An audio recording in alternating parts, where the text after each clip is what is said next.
Après la cérémonie inaugurale le lundi dernier de la session ordinaire de septembre 2024, l'Assemblée nationale a tenu sa première plénière le jeudi 19 septembre 2024. Un seul point était inscrit à l'ordre du jour de cette plénière présidée par le premier vice-président de la Chambre basse du Parlement, Jean-Claude Tshilumba. Il s'agissait notamment de l'examen et l'adoption du projet de loi portant autorisation de la prorogation de l'état de siège sur une partie du territoire national, à savoir les provinces de l'Ituri et du Nord Kivu. Ce projet de loi défendu par le ministre d'État en charge de la justice, Constant Mutamba, devant la représentation nationale au nom du gouvernement, a été ainsi adopté par les élus du peuple sans débat à la suite d'une motion de l'honorable Mulumba. 331 personnes, 331 députés ont voté pour, 4 ont voté contre et 3 se sont abstenus.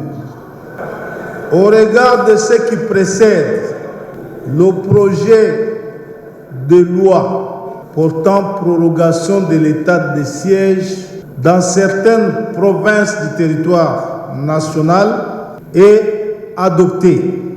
Dans la présentation de ce texte, le ministre Mutamba a rappelé que l'état de siège avait été proclamé par le président de la République, Félix Antoine Tshisekedi Tshilombo, afin de restaurer la paix dans la partie est du pays en proie à une insécurité chronique. Depuis plus de 2 décennies, la partie est de la République démocratique du Congo est en proie à des atrocités multiples découlant de l'agression dont elle est victime de la part du Rwanda ainsi que de l'activisme des groupes armés, tant locaux qu'étrangers, qui opèrent principalement dans les provinces de l'Ituri et du Nord Kivu.